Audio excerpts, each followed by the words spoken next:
Hello good morning students, कैसे हैं आप लोग। आई होप सब बढ़िया ही होंगे। ठीक है। And yes, we are back with our new chapter, chapter 10 vector algebra. ठीक है। ओके। तो आज से हम यहाँ पे अपना ये नया चैप्टर स्टार्ट कर रहे हैं, वेक्टर अलजेब्रा। तो चलिए हम इसके कुछ की पॉइंट्स, आई मीन जो कंसेप्ट, बेसिक कंसेप्ट है ना, हम वो एक बार जरा डिस्कस कर लेते हैं। तो सबसे फर्स्ट आएगा उसमें स्केलर एंड वेक्टर के बीच में डिफरेंस। तो देखिए, स्केलर क्वांटिटी किसको कहते हैं। नो डाउट फिजिक्स में आप इसको अच्छे से समझ ही चुके हो, और आई एम श्योर कि फिजिक्स में मैं समझाऊंगा उससे अच्छा ही समझाया होगा। बेसिक है, क्योंकि वही फिजिक्स में आप इनिशियली फिजिक्स का टॉपिक है, हम इसे यूं कह सकते हैं ना। सो बट ऐसा नहीं है, vector algebra is a branch of maths, है ना। सो चलिए हम स्केलर क्वांटिटी के बारे में बात कर रहे थे। तो उस क्वांटिटी को हम स्केलर क्वांटिटी कंसीडर कर सकते हैं कि जहां पे सिर्फ मैग्नीट्यूड कंसर्न होता है, जहां पे सिर्फ मैग्नीट्यूड मेजर किया जाता है।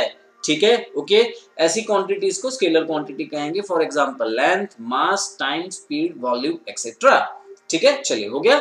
Next vector. Okay, vector, what is vector. So vector वो होता है जहां पे हम मैग्नीट्यूड एंड डायरेक्शन दोनों ही कंसीडर करते हैं। मतलब सिर्फ मैग्नीट्यूड से काम नहीं चलेगा, सिर्फ मैग्नीट्यूड से काम नहीं चलेगा, सिर्फ मैग्नीट्यूड से काम नहीं चलेगा, है ना। अगर तो किसी बॉडी को हम धक्का मार रहे हैं, तो जब आप उसे धक्का मारते हो, जब आप उस बॉडी पर फोर्स अप्लाई करते हो, तो ये जरूरी है कि वो बॉडी वहां पे अपनी पोजीशन चेंज करे, है ना। और जब वो ऑब्जेक्ट अपनी पोजीशन चेंज करता है, तो वहां पे प्रेशर के साथ में डिस्प्लेसमेंट भी मतलब कंसीडर किया जाएगा। सो that's why force is vector quantity, क्योंकि वहां पे मैग्नीट्यूड एंड डायरेक्शन दोनों ही कंसीडर किए जाते हैं। फोर्स हो गया, वेलोसिटी हो गया, एक्सेलरेशन हो गया, डिस्प्लेसमेंट हो गया, ये सारे के सारे वेक्टर क्वांटिटी हैं। चलिए नेक्स्ट, अब हम बात करेंगे representation and magnitude of a vector. ठीक है। ओके। सो इसके लिए मैं आपको 2 डायमेंशन 3 डायमेंशन दोनों में ये बात बता दूं। सो 2 डायमेंशन में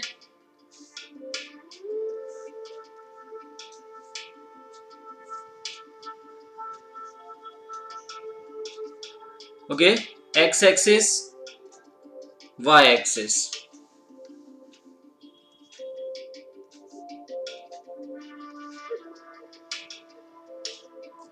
एज यू कैन सी, ये एक इनिशियल पॉइंट ए, ये एक terminal point B.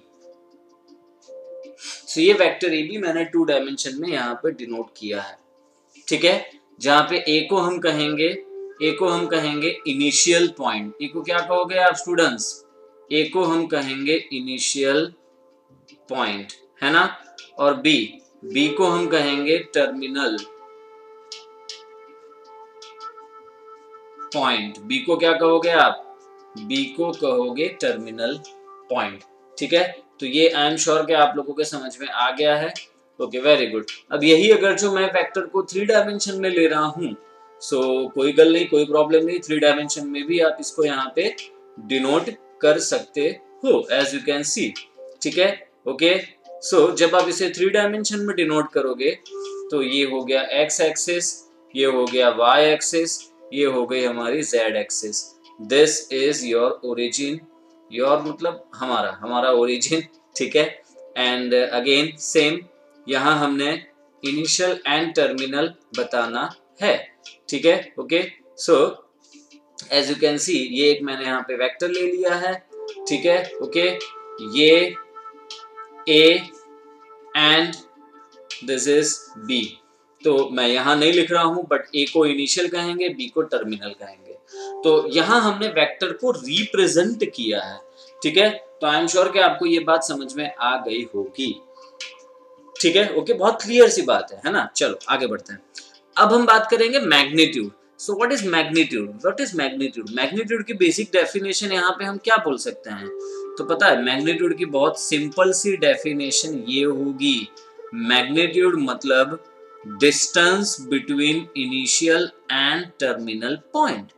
Distance between initial and terminal point. Distance between initial and terminal point. Okay, distance between initial and terminal point. तो I am sure कि आपको ये बात समझ में आ रही है। ठीक है, तो ये हो जाएगा भैया वेक्टर का मैग्नीट्यूड। ठीक है, सो वेक्टर का मैग्नीट्यूड क्या डिनोट करता है, जहां से शुरू हुआ जहां पे खत्म हुआ उन दोनों के बीच का डिस्टेंस, उन दोनों के बीच की दूरी। ठीक है, दैट इज योर मैग्नीट्यूड। अगर तो मैं इसको रिप्रेजेंट करना चाहूं वेक्टर में, तो बेसिकली हम इसे यूं बोल सकते हैं, as you can see, as you can see, as you can see, as you can see, like this। ये मैंने ओरिजिन से इसको कनेक्ट कर दिया। ठीक है, ओके, सो ये जो डिस्टेंस OB होगा विथ रिस्पेक्ट टू ओरिजिन, इसको हम कहेंगे मैग्नीट्यूड। ठीक है, ये जो डिस्टेंस होगा विथ रिस्पेक्ट टू ओरिजिन, इसको हम कहेंगे मैग्नीट्यूड। आई एम श्योर कि आपको ये समझ में आ रहा है। बहुत इजी बात हम कर रहे हैं, बहुत ही बेसिक बातें हम कर रहे हैं। चलिए आगे बढ़ जाते हैं। अब हम यहाँ पे नेक्स्ट टॉपिक है हमारे पास यहाँ पर types of vector. Types of vector, कुछ ऐसे वेक्टर्स के जिनके बारे में हमें पता होना चाहिए कि जब हम उनकी बात करें, जब प्रॉब्लम्स में, थियरी में उन वेक्टर्स के बारे में बात हो, तो उस समय पे हमें ये आइडिया हो कि हम एग्जैक्टली क्या कह रहे हैं या हमारे वेक्टर की क्या खासियत है। तो सबसे फर्स्ट आएगा जीरो और नल वेक्टर। ठीक है, जीरो और नल वेक्टर, बहुत सिंपल सी बात है यार, जीरो वेक्टर और नल वेक्टर। तो भैया जिसका मैग्नीट्यूड ही जीरो है उस वेक्टर को हम नल वेक्टर कहेंगे। जिसका मैग्नीट्यूड जीरो होगा, जिसका मैग्नीट्यूड जीरो होगा उसे हम जीरो वेक्टर या नल वेक्टर कहेंगे। ठीक है, ओके। एंड अगर जो वो जीरो वेक्टर है, अगर जो वो नल वेक्टर है, सो वेरी बट ऑब्वियस वो ओरिजिन पर ही होगा। ठीक है, ओके, इसीलिए हम उसे कहेंगे जीरो वेक्टर, या आप इसे ओ वेक्टर, जीरो वेक्टर तो नहीं बोलेंगे, आई एम सॉरी, ये ओ वेक्टर है। चल नेक्स्ट, जब हम बोलते हैं ना वेक्टर OA या वेक्टर OB, तो वो जो इनिशियल पॉइंट है उसी को हम जीरो वेक्टर कहेंगे। देखिए वेक्टर जो है ना वो हमेशा ओरिजिन के रिस्पेक्ट में मेजर किया जाता है, फिर चाहे वो 2 डायमेंशन में हो या 3 डायमेंशन में हो। लेकिन अगर जो वही वेक्टर हम ओरिजिन पे लाके बिठा दे, तो मतलब इस AB का इस डिस्टेंस AB को हम कम करते करते करते इसको ओरिजिन पे ला दिया, तो यार ये भी एक वेक्टर तो है ही ना, इसीलिए उसको कहते हैं जीरो वेक्टर। ठीक है, नेक्स्ट यूनिट वेक्टर, बहुत ही famous. Next unit vector, so a vector which has magnitude 1 is called unit vector. A vector which has magnitude 1 or unity is called unit vector. ठीक है, ओके, सो जब भी unit vector होगा उसका magnitude हमेशा 1 होगा। ओके, ठीक है, तो ये बातें आपके समझ में आ गई होगी, राइट है। चलो फॉर एग्जांपल हमारे पास कोई वेक्टर है A, हमारे पास कोई वेक्टर है A जो यूनिट वेक्टर है, जो यूनिट वेक्टर है, मतलब कि उसका मैग्नीट्यूड 1 है। ठीक है, सो उसे हम कहेंगे या उसे हम जानेंगे किससे, उसे हम कंसीडर किससे करेंगे, उसे हम लिखेंगे कैसे, उसे हम लिखेंगे A कैरेट से। ठीक है, लाइक दिस। चलो नेक्स्ट, को इनिशियल वेक्टर। को इनिशियल वेक्टर्स मतलब वो वेक्टर्स को इनिशियल वेक्टर होंगे जिनके इनिशियल पॉइंट सेम होंगे, जिनके इनिशियल पॉइंट सेम होंगे। Vector OA, vector OB, vector OC are को इनिशियल वेक्टर्स, क्योंकि उनके इनिशियल पॉइंट्स सेम हैं। चलो next, equal vectors. Equal vectors, तो इक्वल वेक्टर्स मतलब वो वेक्टर जिनके मैग्नीट्यूड ना सेम है। इक्वल वेक्टर्स मतलब वो वेक्टर जिनके मैग्नीट्यूड सेम होंगे। ठीक है, if two vectors have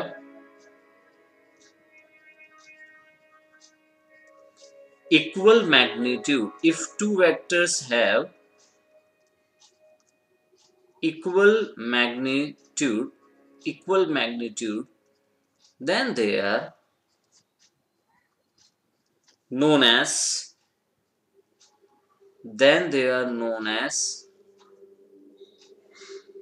equal vectors. फिर हम उन्हें क्या कहेंगे डियर स्टूडेंट्स? फिर हम उन्हें इक्वल वेक्टर्स कहेंगे। तो भाई इजी है, समझ में आ गया आप लोग को? ठीक है, चलिए आगे बढ़ते हैं। नेगेटिव ऑफ वेक्टर, ठीक है। सो नेगेटिव ऑफ वेक्टर क्या होता है? जिसकी दो वेक्टर्स जो हैं एक ही जैसे, मतलब कि जिनका मैग्नीट्यूड सेम है लेकिन जिनकी डायरेक्शन अलग अलग है, इसीलिए हम उन्हें एक दूसरे का नेगेटिव वेक्टर कहते हैं। ठीक है, एक दूसरे का नेगेटिव वेक्टर कहेंगे। सो अ वेक्टर ए, हमारे पास दो वेक्टर्स हैं, vector A and vector B. So vector A and vector B are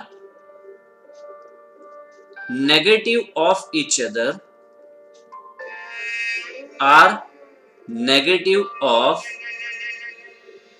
each other, vectors A and vector B are negative of each other if vector A equals to minus vector B and दोनों का magnitude modulus of vector A equals to modulus of vector B. दोनों का magnitude same है लेकिन दोनों की direction अलग अलग है ना, तो इसीलिए हम उसको कहेंगे नेगेटिव वेक्टर्स। ठीक है, ओके। सो इसको मुझे अगर जो आपको एक्सप्लेन करना है, मैं यूं बोल सकता हूँ, ये एक वेक्टर मैंने ले लिया और एक दूसरा वेक्टर मैं यहाँ पे ले रहा हूँ, दोनों का मैंने मैग्नीट्यूड सेम रखा है लेकिन दोनों के डायरेक्शन में अलग अलग ले रहा हूँ।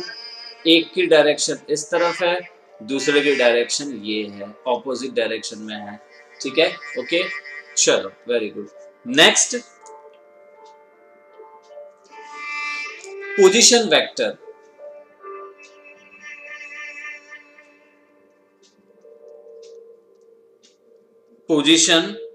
वेक्टर।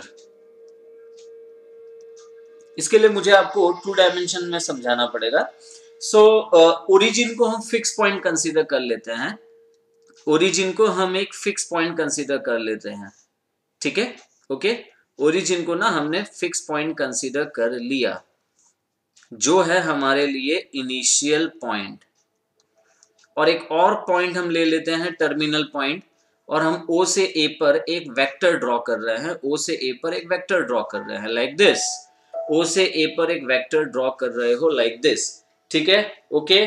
सो ये जो वेक्टर OA मिला ना, इसी को हम कहेंगे position vector of A and it is denoted by anything like vector X, vector A, whatever. ठीक है, सो यहां वेक्टर OA हमें एक्चुअली A का पोजीशन बताता है, ओरिजिन से। तो जब आप पोजीशन बताओगे ओरिजिन के साथ बताओगे तो बट ऑब्वियसली वो एक वेक्टर कहलाएगा, इसीलिए हम उसे कहेंगे वेक्टर OA। ठीक है, इसीलिए हम उसे कहेंगे position vector. So vector OA is called a position vector. Vector OA is called a position vector of position. Vector OA is called a position vector of point A, which is denoted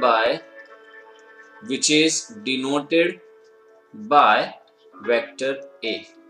ठीक है, so vector OA equals to vector A, vector OA equals to vector A। तो I am sure कि आप लोगों को ये बातें सारी समझ में आ गई होगी। ठीक है, so next, direction cosine and direction ratios. तो उसके साथ में डायरेक्शन एंगल्स भी आ जाएंगे, है ना। तो पहले मैं डायरेक्शन एंगल्स बता देता हूं, और ये मैं आपको बताऊंगा 3 डायमेंशनल ज्योमेट्री में। तो एक 3 डायमेंशन स्पेस ड्रॉ किया है। चलिए नेक्स्ट,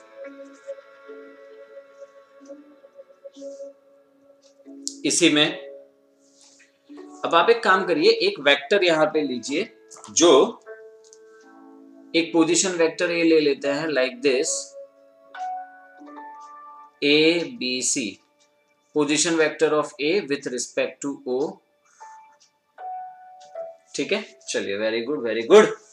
अब यार ये जो वेक्टर आप यहां पे देख रहे हो, वेक्टर ओ ए, ये एक्स एक्सिस से, वाई एक्सिस से, जेड एक्सिस से कोई ना कोई तो एंगल बनाएगा, बनाएगा कि नहीं बनाएगा, है ना।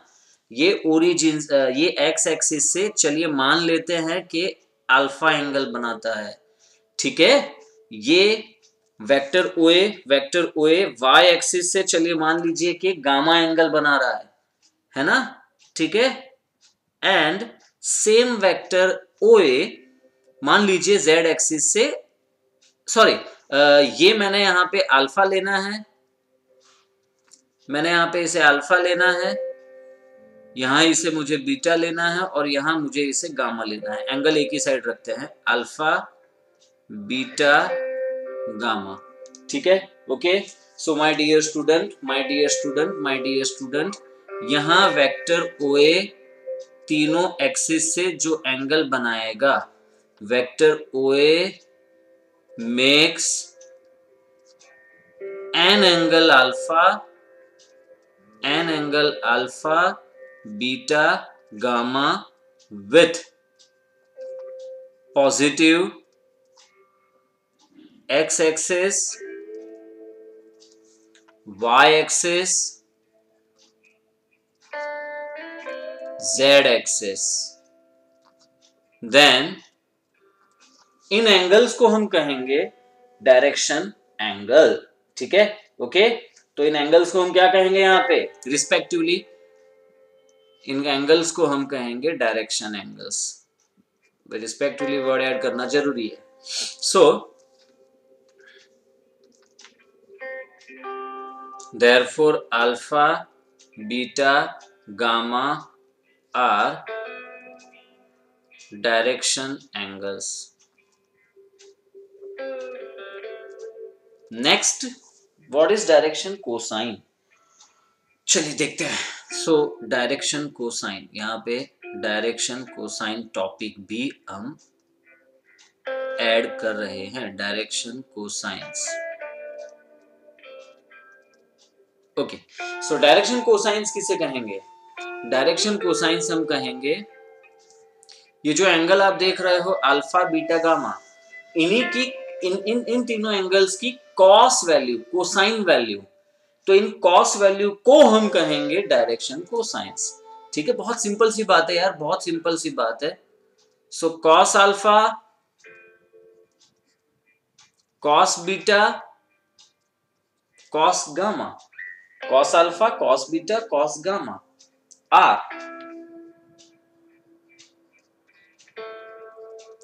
Called direction cosines. They are called direction cosines. ठीक है, तो आई एम श्योर कि ये आपको समझ में आ गया होगा। चलिए अब हम बात करते हैं यहाँ पे डायरेक्शन रेशियोज, कि भाई डायरेक्शन रेशियोज क्या होते हैं। ठीक है, ओके। सो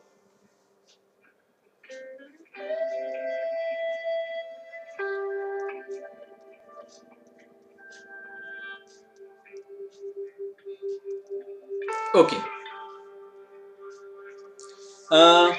ये जो डायरेक्शन कोसाइन आप देख रहे हो ना, इसको हम कुछ नाम दे देते हैं। सो always consider that cos alpha is L. Always consider that cos beta is N. And always consider that cos gamma is N. तो ये हमें जो यहाँ पे मिले वो डायरेक्शन कोसाइंस है, राइट। चलो नेक्स्ट, अब ये डायरेक्शन कोसाइंस जो यहाँ पे होते हैं, इनकी खास प्रॉपर्टी ये होती है कि, और इसको मैं आपको एक्सप्लेन करूंगा, definitely I will explain when we will talk about coordinates, तब मैं इसको वापस एक्सप्लेन करूंगा।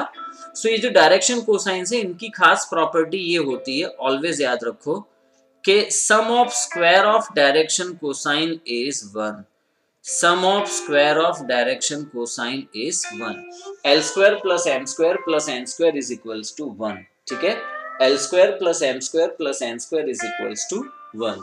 एंड ये जो पोजीशन वेक्टर आप देख रहे हो ना, A B C, coordinates A B C, तो ए बी सी को हम कहेंगे डायरेक्शन रेशियोज ऑफ, इनको आप क्या कहोगे, direction ratios of position vector OA।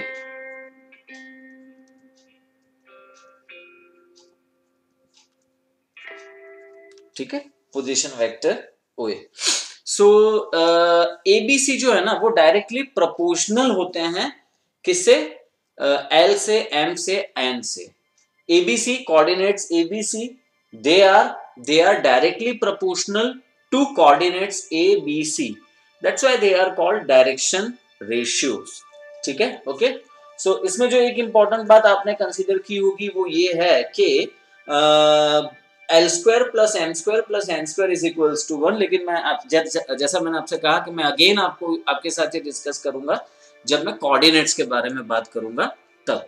ठीक है, ओके।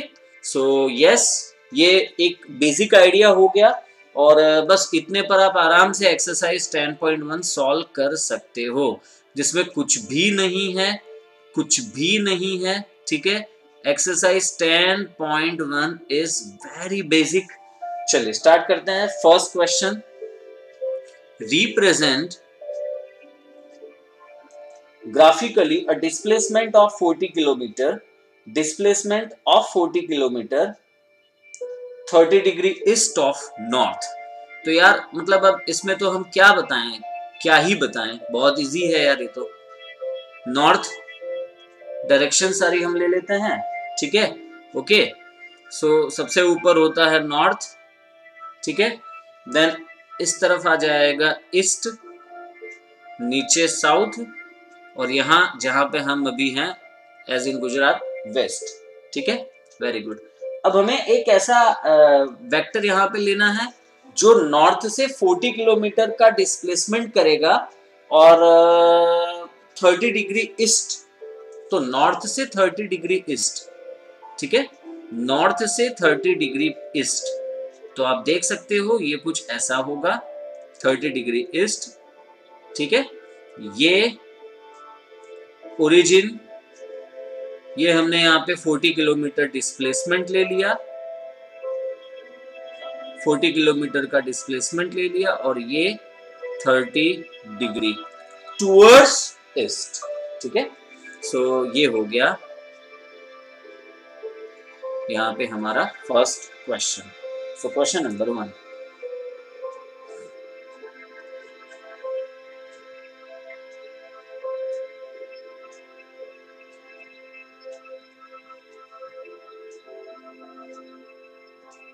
चलिए next question number 2, classify the following measures as scalar and vectors. बहुत इजी है, ओरली डिस्कस कर लेते हैं, ठीक है ना। 10 किलोग्राम, सो 10 किलोग्राम, ठीक है। सो ये वेट, अगर जो हम इसको वेट से डिस्क्राइब करें, आई मीन वो वेट को डिस्क्राइब करता है, ठीक है। सो बट ऑब्वियसली स्केलर होगा। Second, 2 metres north west, 2 metres north west, direction बता रहा है, नॉर्थ वेस्ट साइड डायरेक्शन बता रहा है, सो वो वेक्टर क्वांटिटी है। 40 डिग्री ये एंगल का डिस्प्लेसमेंट मेजरमेंट है, बट ऑब्वियसली यहाँ पे ये भी स्केलर क्वांटिटी होगी। 40 वॉट, WAT 40 वॉट, ठीक है, सो स्केलर क्वांटिटी होगी। एंड 10⁻⁻19 कूलम, ठीक है, ये भी स्केलर क्वांटिटी होगी। एंड 20 मीटर पर सेकंड स्क्वायर एक्सेलरेशन है आई गेस, तो बट ऑब्वियसली ये वेक्टर क्वांटिटी होगी। लिखने की कोई जरूरत नहीं है यार, लिखने की कोई जरूरत नहीं है, रहने ही दो, ठीक है। Then question number 3, classify the following as scalar and vector quantities. तो उसमें से आपको ये बताना है स्केलर क्वांटिटी कौन सी है एंड वेक्टर क्वांटिटी कौन सी है। टाइम पीरियड तो but obviously scalar quantity, distance vector quantity, force vector quantity and velocity vector quantity, work done so work done is scalar quantity. ठीक है, क्योंकि यहां पे ये वर्क डन जो है वो मेजरमेंट बताएगा इसीलिए। चलो fourth, in the given figure identify the following vectors coinitial, equal and coinitial but not equal. तो भाई बहुत आसान बात है, जैसे कि आप फिगर में देख सकते हो जो वेक्टर ए और वेक्टर सी है ना, वेक्टर ए और वेक्टर सी इन दोनों में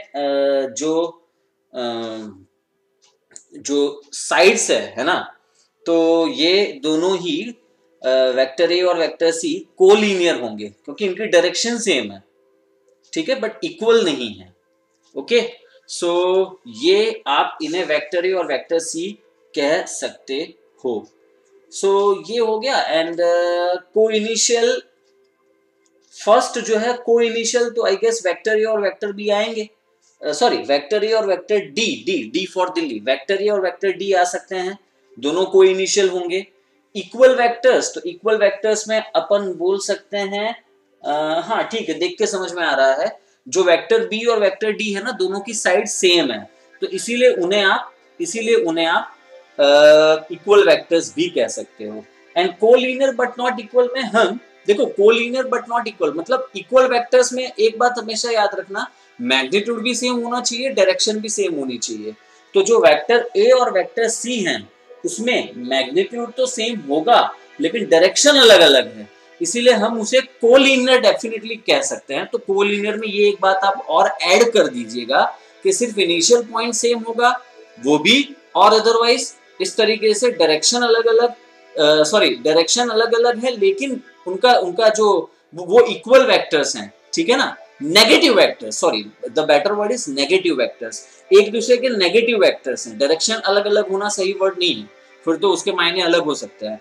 they are here they are negative vectors to each other। ठीक है ना, so vector A and vector C एक दूसरे के नेगेटिव वेक्टर्स हैं, इसीलिए उन्हें हम कोलिनियर भी कह सकते हैं and simultaneously they are not equal vectors. तो वो हो गया क्वेश्चन नंबर 5। यार बड़े फालतू टाइप के सम्स हैं, vector A and negative vector A minus vector A R collinear. ठीक है, सो जैसा अभी मैंने लास्ट वाला डिस्कस किया कि अगर जो नेगेटिव वेक्टर्स हैं तो वो कोलिनियर होंगे, तो it is true. two collinear vectors are always equal in magnitude। Second, two collinear vectors are always equal in magnitude। So again ये शायद ट्रू नहीं भी हो सकता, मतलब मैं इसको ऐसे समझा सकता हूं कि